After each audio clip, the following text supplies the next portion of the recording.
This episode is brought to you by Nespresso Virtual Coffee Machines. Ready to enjoy the bold flavors of barista-quality Nespresso iced coffee at home? Simply fill a glass with ice and press the brew button on your virtual pop machine to enjoy rich double espressos roasted to stand up even when chilled. Refreshingly bold iced coffee. Refreshingly easy to make at home. Visit Nespresso.com to shop now.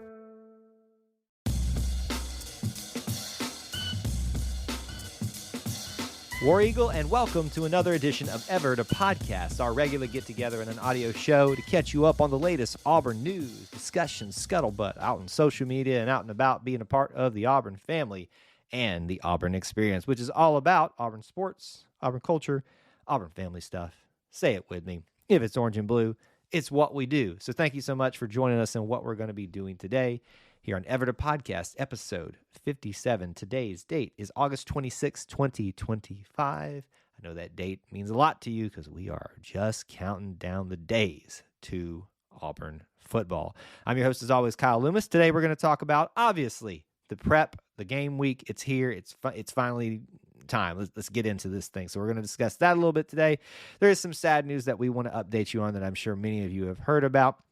Some Auburn basketball schedule news and some other things that we may get into throughout the show today. So let's start off right there with the good stuff. It is officially Auburn football game week. We sit here on a Tuesday. It is a little bit weird because we play on a Friday, so it's actually a little bit quicker here that it's going to be. So get ready, gear up, and I'm excited. I know all of you are. We can finally stop just over speculating and talking about these things. We can actually start diving into some facts about what this team is actually going to be, what they're going to look like, what they're going to take away with. I would always caution you all that game one, you don't need to be taking big overarching statements about the team the rest of the year, no matter the outcome, win or lose, close win, blowout loss, blowout win, whatever it is. This is the first game where things are just now getting worked out, and Auburn has to do all these things on the road. But we did get to hear from head coach Hugh Freeze to start off the week. Traditionally, that is what happens. You will have a pregame at the beginning of the week press conference. It seems like it'll be Mondays this year. Most likely is what they've been doing. So be looking for that. The athletic department puts that out on War Eagle Plus for everybody, but we'll also, when they provide it to us later in the day, we'll put it up on our YouTube channel, our Facebook, especially if you want to watch that. I would highly, highly, highly encourage you to not get your information from these press conferences from sources other than just from the source itself. Go watch or listen to the podcast in full, not the podcast, the press conference in full, wherever you can get it. We have that there for you on our stuff as well.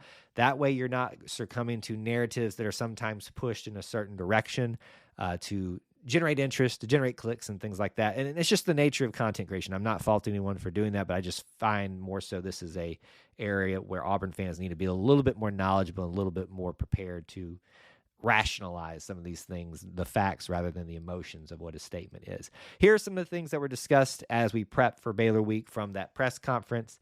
They released the first depth chart. A lot of it was pretty much what we expected here. Jackson Arnold starting quarterback, Damari Allison starting running back, starting wide receivers Eric Singleton and Cameron Coleman.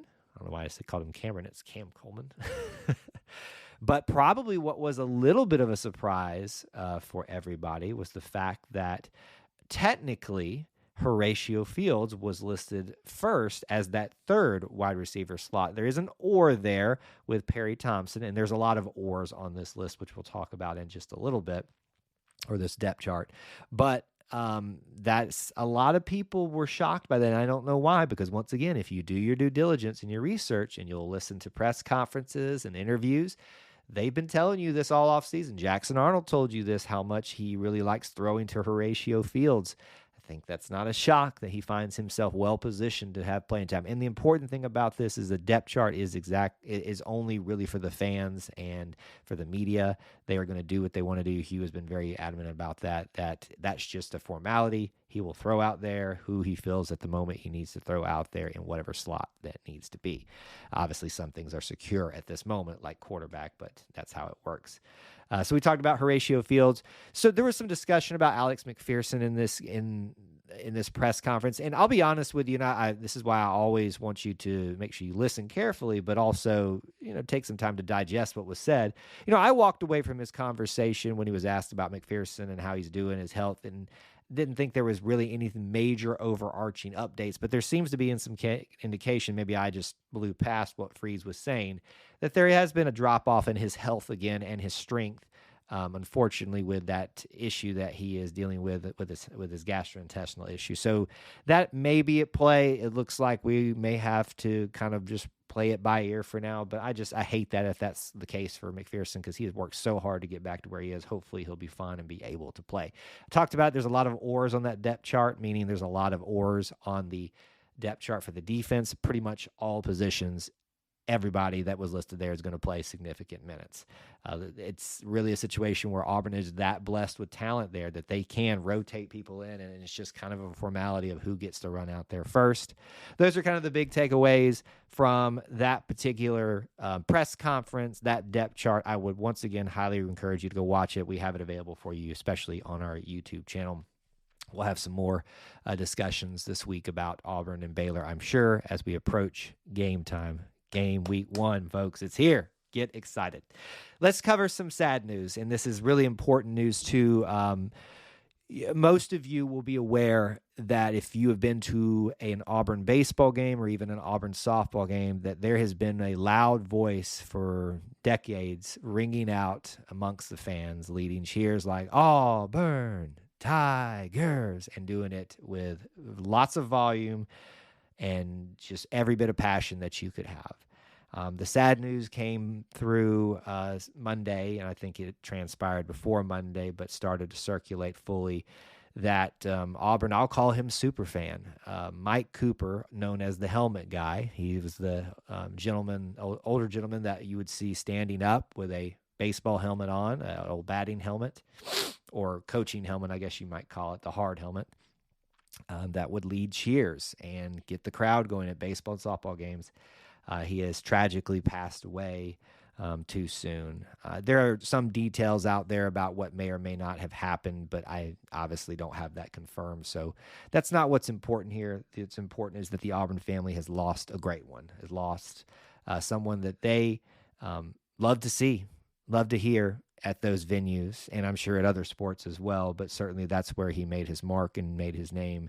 And so the Auburn family mourns today and sends out prayers. I do specifically, our people here as well do, to the Cooper family for the unexpected and tragic loss of Mike Cooper. And Auburn baseball and softball games will just not feel the same without him, but will carry on in his honor, and I'm sure the teams will as well. So I hope their family is doing well, and our prayers are to them. Switching gears, unfortunately, from that a little bit, we got some basketball news today, actually, and it's not the most exciting news. I think it's pretty underwhelming for people, and I recognize that, but it's still important because we want to get that full schedule out there for Auburn men's basketball. They've announced that the pretty much annual these days holiday Hoopsgiving event in Atlanta, we got our matchup today. It's Chattanooga. I saw the graphic made. There was no name that I saw underneath it, and I was like, is that whose logo I think it is? And it is. It's Chattanooga. Typically, you see a power conference opponent here. We've seen Ohio State. We've seen Memphis. I'm blanking on a few of the other ones that we play. Was Indiana here? I think Indiana. No, maybe not. Anyway, either way, Auburn's had some great opportunities for big name matchups there. And this is, to be honest with you, you need to be very careful when you start disparaging some of these smaller teams, quote unquote. Bruce is very good about trying to schedule teams that are not as well thought of because of the conference that they're in, or they may, because people don't think about them in football, they don't associate they might be good in something else. About finding teams to play in that category that are going to be good resume builders when you beat them, hopefully. And this is an area where Auburn just has a lot of success at holiday Hoopsgiving. Auburn versus Chattanooga, it's right in the middle of the two schools, literally. They're going to have a great converging point. So my hope is that the Chattanooga folks will travel down for this one well. We know the Auburn folks will, by and large, I know this year may not be the most exciting for you, but please do come out and support the Tigers this year in Atlanta. It's always a great showing, and I know that they feel the love. It's going to be a fun team to watch, so you should definitely do that if you can.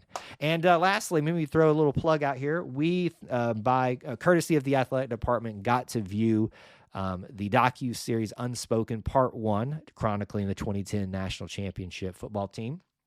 A little bit early. It's out now. We're not paid for this or anything like that. This is just me sharing our opinions, and we're just blessed with the opportunity to have gotten to see it a little bit early. Do yourself a favor. If you've not signed up for War Eagle Plus, go sign up now and go watch this. It is going to tell you the stories that you know, the ones that you don't. And this is just the beginning. This is part 1, the stage. The stage is being set for one of the ultimate Auburn stories, and that story doesn't become as great as it was without the stage that was being set. Highly, highly, highly recommend that you go check that out. Unspoken Part 1 is out now on War Eagle Plus, and I thoroughly, thoroughly enjoyed that first part of the docu-series, and I think you will too as an Auburn family member. All right, with that, this is our first episode this week. Many more coming out, and we're excited marching towards game weekend, Auburn versus Baylor. We want to hear from you. Make sure you hit us up on social media. You can use our direct messages if you need something like that. e2cnetwork@gmail.com is the email. But the big thing we'd love you to do is go check out episode 139 of the Auburn Experience podcast. It is our main one out there, and where you can get a bulk of items. And the last one was a big one, a large one with all this news that dropped last week, an hour-and-a-half show. I'm sorry, but it is, but there's good stuff in it. So go check that out if you can. We appreciate you, though, being here on this podcast, every podcast, and spending some time being a part of our family, within the Auburn family. Until we talk to you again, War Eagle.